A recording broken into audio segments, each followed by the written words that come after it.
Bismillahirrahmanirrahim. Assalamualaikum warahmatullahi wabarakatuh. Salam sejahtera bagi kita semua. Ketemu dengan saya Sugeng Asyadi dari Surat 9. Oke kawan-kawan, semoga saat ini kawan-kawan semua dalam keadaan sehat selalu, sukses selalu, dan diberi kemudahan dalam mencari rezeki dan menikmati rezeki yang ada. Dan semoga kita semua dalam keadaan terbaik saat ini. Oke kawan-kawan, kali ini kita akan sedikit sharing terkait suatu hal ya tentang soft skill. Yang memang soft skill ini sesuatu yang cukup menarik ya. Dia harus diasah untuk menunjang hard skill yang kita miliki seperti itu. Nah, kali ini kita akan sedikit mengulas contoh soft skill yaitu terkait dengan leadership. Karena cukup banyak ya kalau kita buka soft skill itu cukup banyak sekali contoh-contohnya. Tapi kali ini kita akan sedikit sharing terkait dengan leadership dan apa sih leadership itu gitu kan, dan bagaimana sih leadership itu. Nah, leader itu bukan sesuatu yang diturunkan ya. Jadi misalkan nih ayahnya leader, anaknya pasti leader, nggak juga gitu kan. Atau misalkan dia nggak ada keturunan pemimpin, tapi dia apakah nggak bisa jadi pemimpin? Nggak juga, bisa jadi pemimpin. Karena kepemimpinan sebenarnya ada sebuah proses yang dibangun dari bawah dengan satu tujuan tertentu seperti itu. Jadi kalau seorang punya sifat leadership yang baik ya, tidak ditunjang dengan keinginan dia untuk belajar terkait dengan leadership, maka dia juga nggak akan bisa punya kemampuan leadership yang baik gitu.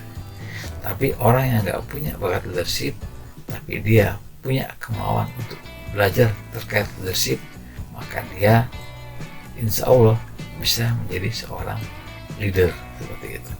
Nah, pertanyaannya, apakah leadership itu atau pemimpin itu adalah orang yang pintar nyuruh-nyuruh saja gitu kan? Lalu dia nyuruh-nyuruh terus nih, apakah dia punya sifat leadership? Bisa iya, bisa enggak seperti itu. Jadi menyuruh itu bukan belum tentu leadership ya, tapi kalau leadership pasti ada unsur menyuruhnya seperti itu.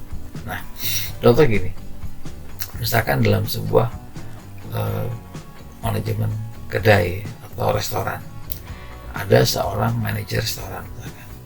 Nah, kalau manajer ini punya leadership yang baik ya, dia tahu nih kemampuan daripada subordinatnya yang ada di restoran tersebut gitu.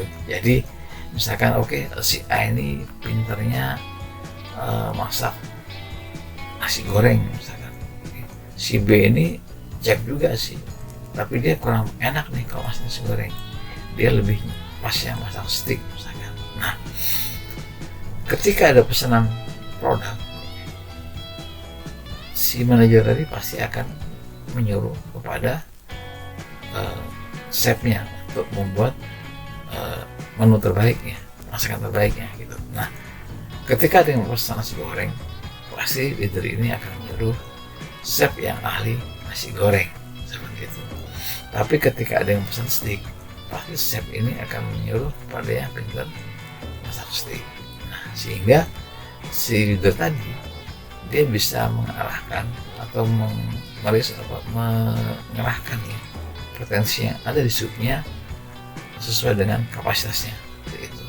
Nah, seandainya ada suatu masalah, leader juga dia mempersiapkan, aku punya chef A pintar nasi goreng, punya chef B pintar steak, tapi aku nggak mau kalau misalkan salah satu nggak ada, saya ketergantungan gitu kan. Nah, leader tadi pasti dia punya pemikiran bagaimana caranya saya punya cadangan chef yang bisa nasi goreng atau yang bisa steak, atau mungkin chef yang tadi saya ajarin nasi goreng dan steak seperti itu.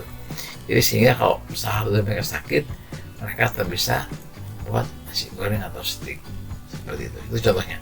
Jadi memang seorang leader itu dia bisa mengetahui potensi ataupun sumber daya yang ada di subordinatnya, dan dia bisa mengelola sesuai dengan kebutuhan daripada organisasinya seperti itu, atau sesuai dengan kebutuhan daripada perusahaannya seperti itu. Nah, terkadang ada beberapa kendala seorang leader ya. ketika leader itu misalkan memberikan sebuah arahan kepada subordinatnya, tapi subordinatnya tidak melaksanakan sesuai dengan arahan leader tersebut. Nah, bagaimana kalau ada kejadian seperti ini, gitu kan? Apa yang harus dilakukan oleh seorang leader? Jadi, apa yang harus dikerjakan oleh seorang leader ketika dia membuat sebuah arahan kepada subnya, tapi subnya tidak melaksanakan sebagaimana apa yang diarahkan? Oke.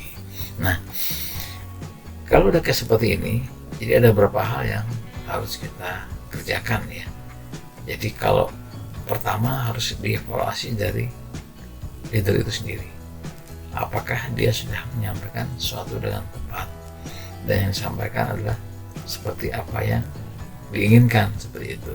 Nah, sehingga seorang leader perlu mengkonfirmasi kepada subordinatnya ketika dia memberikan suatu arahan kepada subordinatnya, sehingga pesan yang disampaikan tujuannya itu sama dengan apa yang diterima oleh subordinatnya.